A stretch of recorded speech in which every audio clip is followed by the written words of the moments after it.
E olha, gente, de novo, claro que certas ações e certas omissões na sua vida particular nos levam a votar ou não numa determinada pessoa. Mas eu entendo que se ela fez uma escolha para a vida privada dela, ela não tá desagradando ninguém, ela não tá cometendo um crime, ela não tá cometendo uma ilegalidade, taxá-la. E aí vocês vão falar que eu sou uma feminista, mas com o homem não acontece isso. Ninguém ofende o homem por ter ido a um bordel ou por ter feito, por estar lá no mesmo site na qualidade de sugar daddy, não da pela aula. É sempre um prazer, embora em condições bastante trágicas, a gente ouvir você falar sobre esse assunto que você domina e gosta tanto. Mas olha, eu vou voltar porque na sexta-feira a gente passou o nosso programa que tinha sido gravado alguns dias antes por conta do feriado. E a gente tratou da Clara Milinski como pré-candidata. Mas no dia que o programa foi ao ar, ela já não era mais pré-candidata. Então, eu queria fazer aqui essa atualização da informação, porque eu vi que muitas gente nos comentários, e mesmo quando o programa não é ao vivo, tá? A gente lê tudo que vocês escrevem. Então, eu queria trazer essa atualização. A Clara Milinski, que é aquela pré-candidata pelo Partido pela Missão, desculpem, felinos, que acabou sendo envolvida num escândalo porque encontraram ela num site de Sugar Baby. Ela sofreu uma série de ataques por conta disso e, muito provavelmente, por esse motivo, ela decidiu retirar a pré-candidatura dela. Segundo o comunicado oficial, isso aconteceu em comum acordo com a própria missão e que ela estaria com problemas de saúde precisando se cuidar. Não foi especificado se é um problema de saúde física, se é um problema de saúde mental, mas fato é que nós tratamos a Clara como uma pré-candidata que ela não é mais. Então, a gente precisa trazer a informação para vocês. E isso, né, Diogo, nos leva a uma questão. Quando a gente falou sobre ela, a gente comentou também sobre o preconceito que ela provavelmente viria a sofrer durante a campanha por conta dessa escolha que ela fez de estar num site aí de Sugar Daddy. E o Renan Santos falou um pouco sobre isso. Eu quero passar o vídeo para vocês para a gente comentar. Comunicado oficial, vou ler. Caros amigos, agradecemos de coração a todos que apoiam a nossa amiga Clara Milinski. Nesse momento ela enfrenta alguns problemas de saúde que requerem cuidados e em decisão conjunta decidimos encerrar sua pré-candidatura para que possa focar integralmente em sua recuperação. Ela não corre riscos, mas precisará ficar um tempo de offline para se estabelecer. Obrigado novamente a todos pelo apoio e carinho. Avante missão, equipe Clara Milinski. É isso. É isso. Tá? Agora, assim, né, só deixando muito claro certas coisas, né, porque ela é uma moça que ela se expôs no debate público, ela foi alvo das coisas mais pesadas. Aquele canalha, aquele vagabundo daquele youtuber lá, tal, né, não vou nem dar nome, né, ficou dando a entender que pegava ela e não sei o que, né, e expôs e tal. Foi muito sujo o que foi feito com ela. Foi muito sujo o que foi feito com ela. Então, assim, não sei como ela tá reagindo isso, mas ela não ficou legal.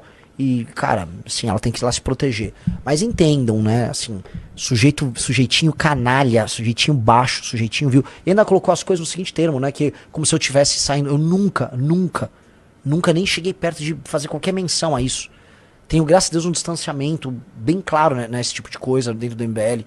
E aí o cara acha que a gente é medido pela régua de porco dele, que é um porco, vagabundo. Só um vagabundo. A moça, né, caso ele e as pessoas não saibam, não tá, ele já não estava legal da cabeça. Tentamos construir algo, não deu, tudo bem, ela vai se cuidar, mas que gente, eu volto a colocar, a quantidade de gente canalha que circunda a gente que se passa como amigo, gente que, né, que, não, vamos ser amigos, estou próximo, não sei o que, bababá, como essa pessoa é legal. Quantidade de gente canalha, que passou por perto. Quando a gente descobriu e foi levantando, eu fui vendo o tamanho da maldade que estava sendo feita, o tamanho da canalice, vocês não têm ideia, cara. Esse aí, pelo menos, é público, né, o comportamento canalha. Olha, a gente está vendo o Renan fazendo aí um breve esclarecimento a respeito da situação da Clara Milinski e muitos dos comentários aqui de vocês no chat estão tratando da ausência de seriedade com que a gente teria lidado com essa situação.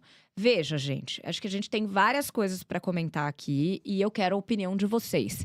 Mas olha, ela, a partir do momento que ela decidiu ser pré-candidata, ela sabia que ela estaria exposta a opiniões públicas. Eu acho que qualquer pessoa que ingressa na política sabe que vão fazer uma verdadeira varredura na sua vida particular. Se eu acho isso correto, não. Porque eu acho que a política devia ser muito mais sobre as propostas que um determinado pré-candidato ou que um candidato que seja apresenta, do que propriamente o que ela faz nas horas vagas. Talvez vocês discordem de mim aqui, mas ao meu entender, o que ela fazia, claro, dentro da legalidade, porque se a pessoa for um criminoso fora das suas atividades políticas e públicas, obviamente isso tem que ser levado em consideração na hora do voto. Mas vamos falar desse caso, ela não era uma criminosa, ela não é uma criminosa, ela não está fazendo nada de errado. As pessoas podem achar que isso não se coaduna com os seus princípios particulares, mas não é crime, não tem nada de errado. Mas ela também sabia que ela estaria exposta a opiniões desagradáveis. O que você acha, Diogo? Olha, eu te confesso que no primeiro momento, quando eu vi a notícia que ela não seria mais candidata, eu fiquei um pouco incomodado, achando que seria não ser candidata por alguma perseguição a ela, alguma coisa. Ou tipo assim, a imagem dela não nos serve. Felizmente eu vi que não é isso. Não posso dizer felizmente, na verdade, porque a gente vê que ela não está bem. Ela está passando suas dificuldades. Pelo menos são as notícias que tem. Eu não a conheço pessoalmente. Me desculpe se eu estiver fazendo um julgamento deixou errado. as redes sociais. Ela fechou as redes sociais Exato. dela. Todos os sinais e informações que nos trazem são de alguém que está abalado. E que corra tudo da melhor maneira possível. Eu tinha ficado incomodado porque pensava, ela tem o direito de fazer as escolhas dela. Inclusive, nós falamos aqui, se de fato for ou não for prostituição, isso não é problema, não é crime, não tem nada de ilegal na pessoa fazer. São escolhas de cada um. Não desrespeitando o espaço alheio, tá tudo certo. Mas a gente vê que, na verdade, foram fatores externos, pode-se dizer assim, externos à política partidária propriamente, e ela se retraiu porque possivelmente sentiu, na hora que se expôs à vida pública, veio a chuva de absurdos, e é isso mesmo, eu já participei dessa atividade, é impressionante, sabe? De repente você vê uma devassidão na sua vida que você tem que estar preparado e acostumado, você começa a receber, sabe, especialmente você começa a crescer, você começa a virar alguém, começa a receber ligação de gente da imprensa, querendo saber de alguns detalhes, você fala, mas gente, o que isso tem a ver com a história, sabe? Coisas assim. Então, eu entendo que ela passou por essa dificuldade e se recolheu e vida que segue e que ela se recupere da melhor maneira possível. Eu acho, Diogo, que isso leva a gente para um debate que é um pouco mais ampliado aqui no nosso programa, que diz respeito muito a como as pessoas pegam e atacam o pessoal numa tentativa de desconstruir eventual palanque político, né? E olha, gente, de novo, claro que certas ações e certas omissões na sua vida particular nos levam a votar ou não numa determinada pessoa. Mas eu entendo que se ela fez uma escolha para a vida privada dela, ela não tá desagradando ninguém, ela não tá cometendo um crime, ela não tá cometendo uma ilegalidade, taxá-la, e aí vocês vão falar que eu sou uma feminista, mas com o homem não acontece isso. Ninguém ofende o homem por ter ido a um bordel, ou por ter feito, por estar lá no mesmo site, na qualidade de sugar daddy, não da pessoa querendo sugar, sei lá como é que se diz isso, mas tem uma questão aí relacionada ao papel da mulher na política. As mulheres, elas muitas vezes têm medo de entrar na política exatamente porque sabem do tipo de ofensa que elas vão sentir quando elas se colocarem sob um holofote. E a Clara é mais um exemplo disso. Pelo que eu fui pesquisar depois que a gente gravou o episódio, e aí vi tudo o que aconteceu depois, os comentários de vocês, ela já não estava bem. Ela já estava... as pessoas estavam questionando algumas postagens dela, que não estavam fazendo muito sentido. Confesso que eu não vi, porque ela trancou a rede social dela e deve ter apagado. Mas ela já não estava bem psicologicamente e passou por essa verdadeira batalha. Eu não sei nem o que dizer. Mas é um fato que esse tipo de comentário acaba sendo muito mais recorrente contra as mulheres do que contra os homens. Eu concordo plenamente com relação a esse tipo de comentário. É aquela coisa mais ou menos, né? Se um homem bebe um pouco demais, às vezes ele vira até engraçado. E tudo bem. E comenta-se na semana seguinte e tal, e comenta no trabalho e tudo certo. A mulher, se bebe um pouco demais, ela é vulgar, ela é irresponsável, é não sei o quê. Essa diferença existe, sem dúvida alguma, e especialmente com relação a pular cerca, coisas assim. Aí é mais ainda, quer dizer, o homem que pula cerca, ele é ágil. A Ah, mulher é aquela coisa, né? Isso muito lentamente acho que a gente está trabalhando para superar. Mas tem uma coisa, olhando sob outra ótica, sem essa diferenciação, que eu acho que tem um lado quase que bom. Eu sei que vocês vão estranhar, talvez alguém fique bravo comigo, mas deixa eu explicar que vocês vão entender. A vida é bruta. A vida na política é muito bruta. É suja também. É suja nesse sentido, que eles vão querer vasculhar tudo que puder e vão tentar deturpar as coisas. O cotidiano da gente tem isso? Tem. Todo mundo tem um amigo que é fofoqueiro demais, um amigo que é intrigueiro, que quer puxar o tapete dos outros, que não consegue crescer, então tenta derrubar os outros. Só que na política é muito mais sujo isso. Então, de alguma forma, quase que é bom para aquele que quer entrar na política que ele leve essas burdoadas logo no começo. Porque ele já vai sentir de cara, essa é a vida que você vai encontrar pela frente, é disso para pior. E a pessoa já olha um pouco mais e fala, não, pensando bem, não é isso que eu quero. E eu acho que tem todo o direito de não querer, porque muita gente não está a fim de viver vendo, às vezes, a sua família, inclusive, sendo jogado na lama. Quantas coisas já não falaram da mulher do ex-presidente Michel Temer, por exemplo? Sabe? E sempre falaram, já escutei falarem com certeza absoluta. Só que ninguém traz um mínimo de indício, de prova, de demonstração. Mas a reputação frita. tá manchada. A reputação está manchada. É um caso típico. Quer dizer, você veja, ela não é política nem nada, e ela é uma pessoa super reservada. O fato dele ter virado presidente fez com que dissesse absurdo. Só para dar um exemplo, você tem milhares nesse caso. Então, todos que estão entrando agora nessa fase política, que eu acho admirável a pessoa fazer isso, porque realmente é sacrificante para quem faz direito, para quem está a fim de fazer direito. Tem os que estão entrando para roubar e não dá para admirar. Mas pensando naqueles que estão entrando querendo fazer direito, acho admirável, mas vão levar muita pancada se tiverem sucesso, se não cair no esquecimento. Mas sabe o que eu não entendo, Diogo? E é isso que me incomoda um pouco sobre essa situação. Porque não tem limite. Veja, no caso da Clara, ela foi ofendida das formas mais sujas e vulgares possíveis. E repito, ela não fez nada de errado. Mas tem uma razão. Hum. Mais do que ela. A missão está começando a incomodar. É aquela história em política, ninguém bate em cachorro morto, né? Até porque não tem graça, né, Ana? E por que o cara vai perder tempo batendo naquele sujeito que tem possibilidade de ter 500 votos, 300 votos? É esse a gente faz de conta que não vê. Agora, ela está num grupo que tem haters para danar em volta. Isso é normal, tem a ver com um jeito mais, acho que podemos dizer, agressivo do próprio Renan Santos na fala, quer dizer, ele xinga pessoas, ele é intenso, né? Isso aumenta a quantidade de haters. E sobra para quem? Também para quem está no entorno. Ele me parece ser uma pessoa muito forte com relação a essas coisas. Se for bater nele, ele certamente vai suportar até um limite muito elevado. Alguns que estão em volta, um pouco menos. Essa é uma depuração feita do jeito sujo, feio, sem dúvida alguma, mas que em qualquer lugar da política vai acabar tendo. A Adriana Santana tá fazendo a seguinte pergunta. Quem conhece sabe me informar se ela realmente entende de política ou se seria mais uma tipo Manuel Gomes.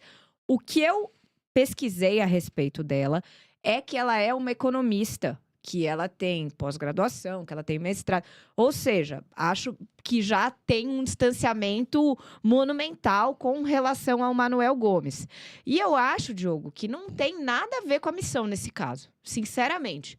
Eu acho que aqui quiseram atacar. E quando eu falo a chata feminista da Ana Beatriz, não é que a chata feminista da Ana Beatriz, gente. Eu trago verdades. Pegaram ela porque ela é loira, porque ela é bonita e porque ela estava numa situação que muitos questionam a moralidade. Ela fez uma escolha que muitos questionam a moralidade. E utilizaram isso para atacar a pessoa dela. As pessoas que fizeram isso, e o próprio Renan coloca no vídeo dele, que tem gente famosa que foi atrás de falar muito mal e de pegar, e assim, eu não acho que tem nada a ver com política. É o simples prazer de acabar com a vida e a moral de uma mulher. Só porque ela é uma mulher e ela é uma mulher livre e ela fez uma escolha diferente da que você gostaria para os seus filhos. Sem dúvida que isso existe de monte, e o prazer de desmontar uma pessoa é aquela coisa surreal, né? Se eu derrubar todo mundo que está na minha volta, eu vou ficar maior com relação às pessoas que eu derrubei. Mas eu não cresci 1 centímetro, né? Mesmo assim, é super comum, e na política mais ainda. Quer dizer, é uma forma de se sentir na liderança é derrubando os outros. Também por isso que muitas vezes os políticos têm tanta dificuldade em conseguir fazer coisas melhores para o país, porque eles estão mais preocupados em ser os maiores com relação àqueles que, se for o caso, ele vai derrubando. Acho que tem tudo isso com relação a ela, sem dúvida alguma. Mas acho cada vez mais que tem políticos por trás disso. Políticos ardilosos que aproveitam a situação e falam: olha que ótimo, encontramos uma mulher que tem uma vulnerabilidade no jeito para a gente criar uma cena pesada, terrível, etc. E nós vamos espancá-lo. Eu sei que é horrível que eu estou falando, mas é mais ou menos assim o pensamento dessas pessoas, né? E aí vai e faz tudo isso. Agora, ele fica mais contente ainda muitas vezes pelo fato de...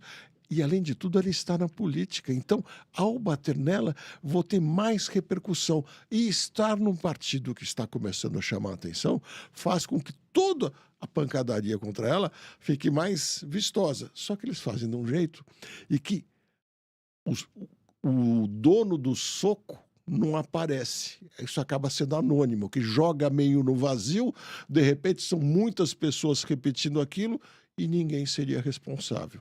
Essa, para mim, é a pior das maldades. Olha, gente, eu fiquei absolutamente consternada do desfecho que teve essa pré-candidatura. Porque, primeiro, volto a dizer, é muito importante, em termos de representatividade, que a gente tenha candidatas mulheres.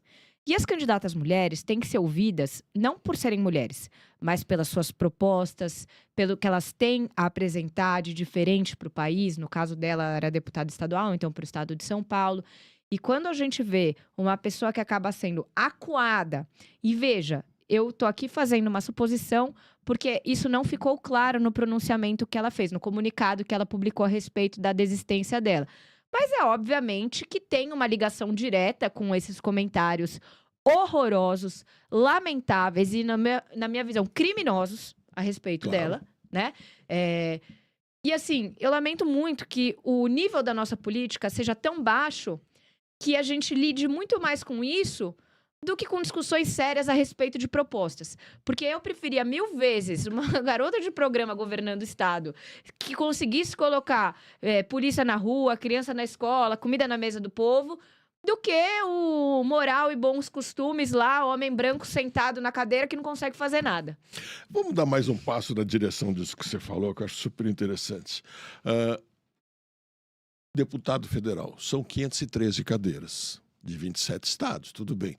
Mas é para representar uma diversidade de pessoas. A gente tem que ter homens e mulheres, se a gente quer ter representatividade. E a gente não pode ter só advogados, ou só banqueiros, ou só policiais, ou uma maioria muito significativa disso, porque não representa a sociedade. Ela tem conhecimento de uma série de aspectos. Ela, estou dizendo, a pessoa que realmente fosse, de fato, uma vida que vivesse de prostituir o seu corpo, que já disse eu, escolhas dela. Se tivesse uma nessa condição lá, muito provavelmente, se fosse uma pessoa do bem, ela traria uma série de experiências, conhecimentos para ajudar a compreender a sociedade. Porque todo mundo faz parte da sociedade, até o morador em situação de rua, ou não. A gente vai dizer, não, esses não existem. Todos fazem. Então seria muito bom que a gente tivesse, de fato, um congresso mais espelho da sociedade, né? E ela poderia ser uma das pessoas. Mas aí, Diogo, a gente volta. E eu acho que, no mínimo, semanalmente, a gente volta para essa discussão. Porque, para mim, é a raiz do problema. a forma como as eleições, o dinheiro do fundo eleitoral, os incentivos de uma campanha são feitos aqui no Brasil impedem que a gente tenha uma verdadeira renovação e uma verdadeira representatividade. Basta olhar o nosso Congresso. Basta a gente pegar a quantidade de pessoas que será reeleita nessas eleições. A gente não consegue fazer renovação porque o nosso sistema político não permite. É a mesma coisa que a gente discutiu na semana passada. O presidente Lula fazer um discurso no 1º de maio é pré-campanha? É campanha? Ele pode fazer? Ele não pode fazer? É uma névoa que a gente tem sobre o nosso processo eleitoral hoje em dia, que é até triste da gente trazer. Porque eu queria que a gente pudesse, de 4 em 4 anos, ou de 2 em 2, no caso, ter a possibilidade de realmente praticar um voto decisivo. De praticar um voto que realmente coloque no lugar aqueles que a gente vê nos representarem. E não simplesmente continuar numa bola de neve infinita de pessoas que estão... E no Legislativo, então, pessoas que estão há 20, 30 anos e muito pouco fizeram por nós. Ana, você levantou a bola, a gente tem que tentar cortar, né? Espero não acertar a rede e cravar aí. Se essa fala do Lula no pré-1º de maio não foi campanha, foi propaganda enganosa. Porque uma das coisas que ele falou é: a gente batalha para mudar esse país. Cada conquista que a gente tem, o sistema derruba. A culpa é do sistema e dos bilionários. Quem é o sistema? Se não um sujeito que esteve, através do seu partido, à frente de quase todos os 26 anos deste século que nós estamos vivendo. Ele teve em 20 praticamente, ou 19 talvez, à frente. Ele é o sistema. Quem está no STF, se não pessoas indicadas por ele? Quem está em Brasília, quem está nos cargos, quem está nas agências reguladoras, quem está nos fundos de pensão, etc., se não turma colocada por ele. O sistema é ele. Os bilionários mais recentes desse país se formaram como? Em acordos com governos dele. Sabe, desde Valfrido Manisguia a tantos outros que, através de convênios com o governo, pode dizer que está certo ou errado esse governo, mas foi assim que ficaram bilionários. Então, se é o sistema e são os bilionários, ele, no mínimo, fez propaganda enganosa, ué. Olha, gente, eu vou girar a pauta, mas antes eu quero dizer aqui para o F. Ranger que a apresentadora feminina do MBL, que você está chamando de bem chata, que no caso sou eu não sou do MBL. Eu não tenho nada a ver com o MBL. Eu simplesmente trago de forma objetiva os fatos relevantes a respeito da nossa política. De vez em quando o MBL aparece por aqui. Mas olha, pra você ficar feliz e me chamar um pouco menos de chata, agora a gente vai mudar completamente do assunto. Fala, meus queridos, aqui quem fala é o Alan do canal Inevitável Cortes. E no meu 2º mês postando cortes aqui no YouTube de figuras do Partido Missão e do MBL, eu faturei cerca de R$25 mil, ou um pouquinho mais de $4 mil.